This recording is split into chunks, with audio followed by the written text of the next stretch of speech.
ہوتا ہے وہ یزیدیت. تو ایسا میرے مولا حسین نے یہ مثال سیٹ کر دی کہ رہتی دنیا تک حسینیت اور یزیدیت کا نعرہ لگتا رہے گا.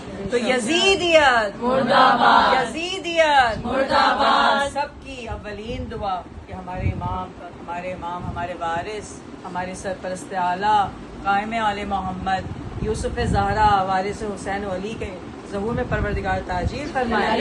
تو گر امام کو بلانا ہے تو گھر گھر پرچم مولا عباس لہرانا ہے. میری درخواست ہے تمام شیعان حیدر کرار سے کہ جن کے گھروں میں نہیں بھی لگے ہوئے وہ بھی لگائیں پرچم مولا. اور ضروری نہیں ہے کہ آپ یہ اسٹیل کا یا دھات کا لگائیں، آپ ایک مولا حسین کے نام سے ایک کالا پرچم بھی لگا لیں جو کہ یہ گواہی دے گا کہ آپ اس نظام یزیدیت کے کیا چل رہا ہے پاکستان، کیا ہو رہا ہے پوری دنیا میں. ابھی ہم نے دیکھا کہ ایران کے ساتھ ایک وہ معاملہ سیٹ ہوا، لیکن یہودی جو ہے وہ لبنان پر حملہ کرنے سے باز نہیں، ہمیں پرواہ نہیں ہے، وہ کھل کے سامنے آ گئے.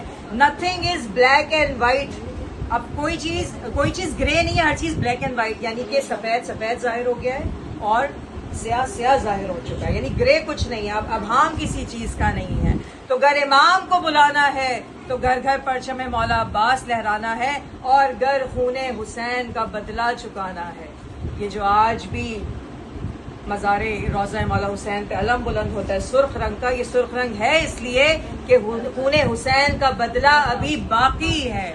تو گر خون حسین کا بدلہ چکانا ہے تو یا لسارات الحسین کا نعرہ لگانا ہے، یا لسارات الحسین یا وارث قبلتین لبیک یا حسین، لبیک یا حسین، لبیک یا حسین، لبیک یا حسین. ہمارا آپ کا فرض کیونکہ وارث حسین ہمارا وارث ہے تو لبیک یا مہدی، لبیک یا مہدی، لبیک یا مہدی، لبیک یا مہدی. ایک ہی نعرہ، ایک ہی شور، اب کے عاشور امام کا ظہور، اب کے عاشور امام کا ظہور. ویسے ہی روزے عاشور روزے جمعہ آ رہے ہیں، کیا پتہ ہمارے امام ظاہر ہو جائیں، تو ہمارے دل میں خواہش یہی ہونی چاہیے. تو ایک مرتبہ تاجیل ظہور امام کے لیے بلند تر نعرہ ہے صلوات.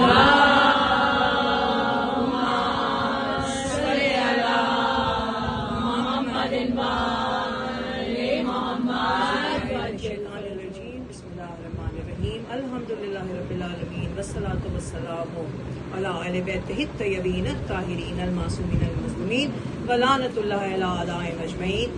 بسم اللہ الرحمن الرحیم. اللہم کل ولیک الحجۃ ابن الحسن صلواتک علیہ وعلی آلہ فی ہذہ الساعۃ وفی کل ساعۃ من ساعۃ اللیل والنہار ولیاً وحافظاً وقائداً وناصراً ودلیلاً وعینا حتی تسکنہ ارضک طوعا وتمتعہ فیہا طویلا برحمتک یا ارحم الراحمین بحق محمد وآلہ الطاہرین. بلند تر نعرہ صلوات. اللہم صلی علی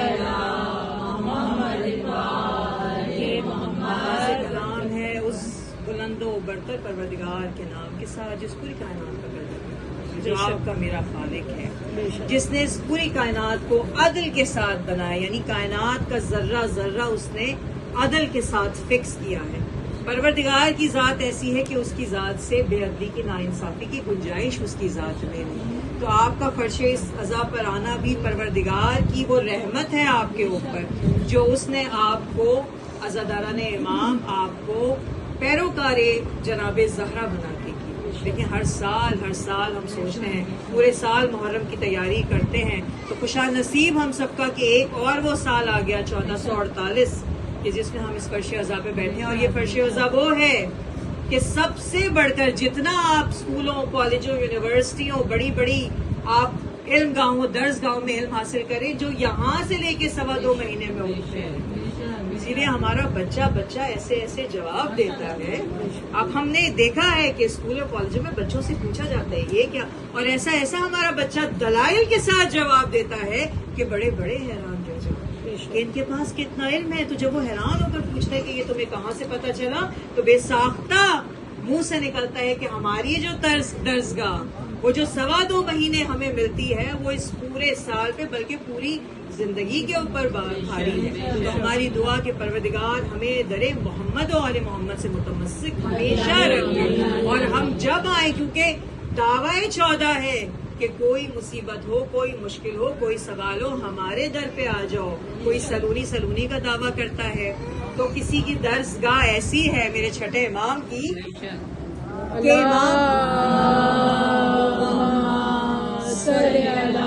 کہ کتابوں نے لکھا کہ امام جعفر صادق کی درسگاہ میں ایک وقت میں 4,000 طالب علم اسٹوڈنٹ، اور ایسے علم پڑھائے جاتے تھے کہ جب طلبہ کسی علم حاصل کرنے وہاں آتے تھے، کسی ٹاپک کا، کسی موضوع کا، تو وہاں آ کے انہیں پتہ چلتا تھا کہ اچھا اس سے ریلیٹڈ یہ بھی موضوع ہے، یہ بھی موضوع ہے، یہ بھی موضوع ہے. تو آج کل کے بڑے بڑے علماء، بڑے بڑے اتبا میرے امام کے شاگرد، تو یہ وہ در ہے. اور ہم تو وہ خوش نصیب ہیں مومنات کہ ہمارا تو آج تک امام موجود ہے. ہم اپنے واپس اپنے موضوع پر آ گئے کہ ہمارا موضوع ہی شروع سے ہے کہ میرے امام کا ظہور. اور بخدا یہ درسگاہ، یہ فرش امام حسینی، یہ درسگاہ زہرا، یہ درگاہ زہرا، یہ مقدمہ ہے میرے امام کے ظہور کا. اگر کربلا نہ ہوتی تو کسی کو نہ پتا ہوتا کہ قائم آل محمد کون ہے.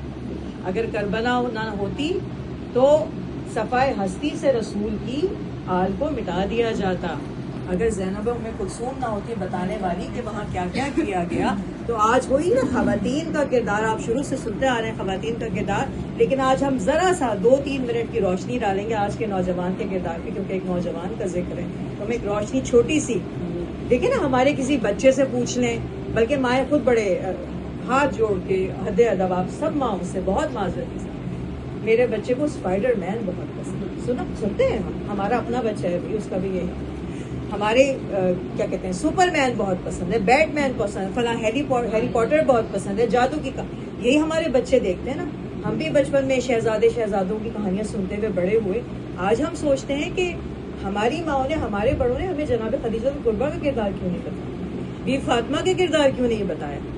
جب ہمارے پاس قاسم و علی اکبر جیسے جوانوں کے کردار موجود ہیں تو ہمارے بچے سپر مین اور بیٹ مین اور اسپائڈر مین. خود سوچیں، ذرا سا سوچیں، بالکل برا مانے بغیر، کہ ایسے بلند و بالا. دیکھیں اپنی اولاد کتنی پیاری ہوتی ہے نا، ہر انسان کو اپنی اولاد بہت پیاری ہوتی ہے، اور نافرمان ہو تو بھی پیاری ہوتی ہے، فرما بردار ہو تو بھی پیاری. ٹھیک ہے، اپنی اولاد پیاری ہے، فرما بردار ہے تو اور پیاری ہے، پڑھائی لکھائی میں اچھی ہے تو اور پیاری ہو جاتی ہے. میرا بچہ بڑا لائق ہے، فرسٹ آپ پڑھائی میں بہت اچھا ہے. ٹھیک ہے، وہی اولاد سخی ہو، دینے لینے والی ہو، امی فقیر کو دیتے ہیں، اور پیاری لگتی ہے کہ دیکھو میرے بچے کو کتنا احساس ہے. وہی اولاد شجاع ہو تو اور بھی پیاری لگتی ہے، اتنا بہادر ہے، بالکل نہیں ڈرتا، نہ اندھیرے میں ڈرتا ہے، 1 منٹ میں جو ہے نا وہ میرے ساتھ چلتا ہے. ٹھیک ہے نا، فرما بردار ہو، سخی ہو، شجاع ہو، علم حاصل کرنے والی ہو، اور اگر وہ اولاد علی اکبر جیسی. مولا حسین نے کیا دعا مانگی تھی کہ پروردگار ایسا بیٹا عطا کر، جبکہ کہا جاتا ہے کہ علی اکبر سے پہلے میرا مولا حسن رسول خدا کے مشابہ، اور اتنے مشابہ تھے کہ یہ جو انگلیوں پہ ان کے بال تھے یہ بھی رسول خدا جیسے تھے، ہاتھ پیر بھی رسول خدا، اتنے امام حسن مشابہ تھے. لیکن میرا مولا حسین دعا مانگتا تھا، پروردگار ایسا بیٹا عطا کر کہ میں اپنے نانا کی شبیہ جس میں دیکھوں. اور یہی فضائل کے طور سنیے گا، جب مولا حسین نے جناب علی اکبر کو بھیجا ہے میدان جنگ میں، تو یہ کہہ کے بھیجا ہے کہ پروردگار گواہ رہنا، اس نوجوان کو بھیج رہا ہوں جو کردار میں، گفتار میں، علم میں، حلم میں، شجاع میں، ہر ایک چیز میں بالکل تیرے پیغمبر کی خدا کو مخاطب کر کے کہا، یہ نہیں کہا میرے نانا کی شبیہ، کہا تیرے پیغمبر کی شبیہ ہے اس نوجوان. یعنی اتنا جناب علی اکبر رسول خدا سے تو کتنے عزیز ہوں گے.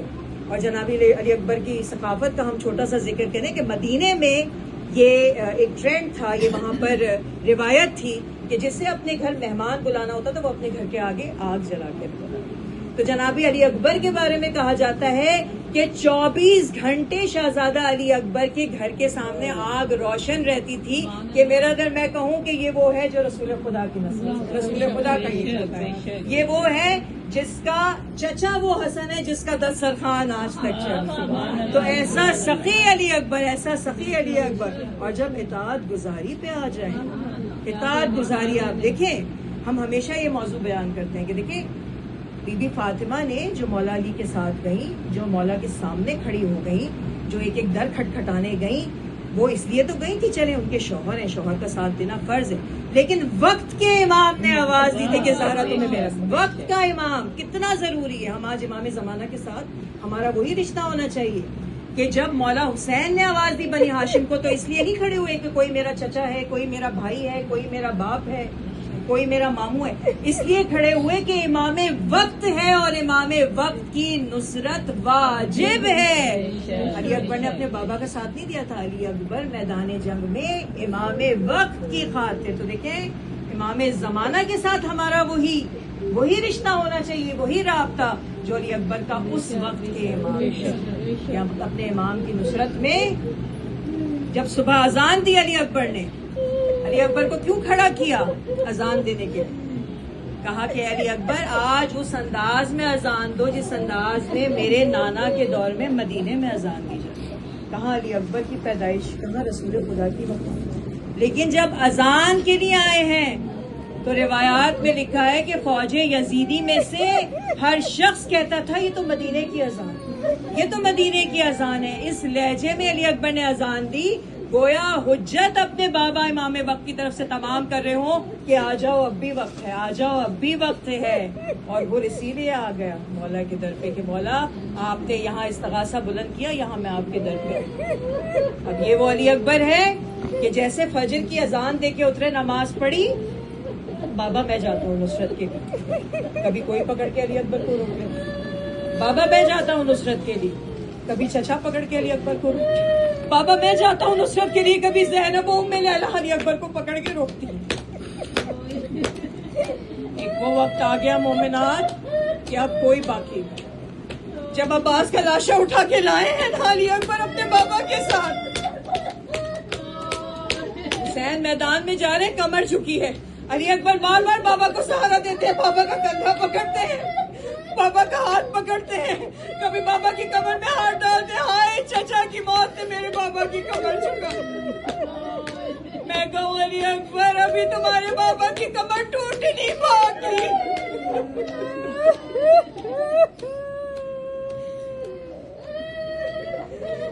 علی اکبر سب سے اجازت لے کے رخصت کے لیے آ گئے خیمہ لیلا میں.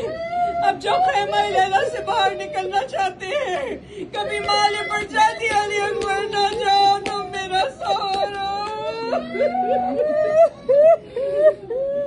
کبھی چاہنے والی پھوپھی قدم پکڑ لیتی علی اکبر تمہیں نازوں سے پالو.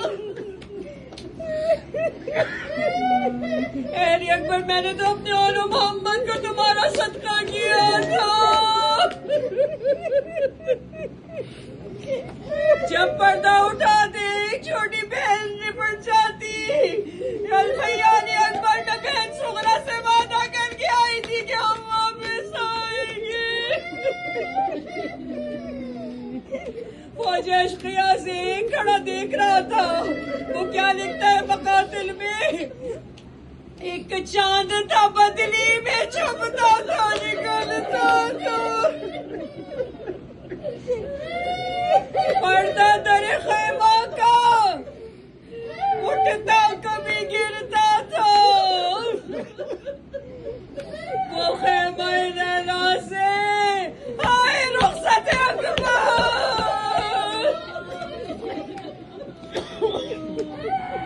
بس مجھ میں طاقت نہیں کہ میں جناب علی اکبر کا بیان کروں کس طرح سنان اپنے لشکروں نے، کس طرح حسین اپنے نویر نے پرچی ماری شہزادے کے گلے سے. بس ایک منظر دیکھا آسمان و زمین نے، وہ حسین جس کے بال فجر سے عصر تک سفید ہو گئے، وہ حسین جو اپنے شیر جوان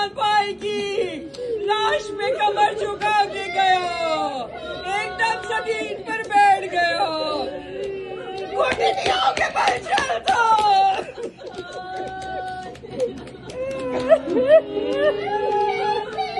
لاش اکبر پہ پہنچا یعنی مدد کہہ کے مرچی نکال دی اور مرچی تنہا باہر نہیں آئی کلیجہ اکبر حسین نے آسمان کی طرف دیکھا اے پروردگار اس جوان کا لاشا کیسے اٹھاؤں ایک نظر خیمے کو ڈالی آؤ بچوں آؤ بچوں غریب حسین کی مدد کرو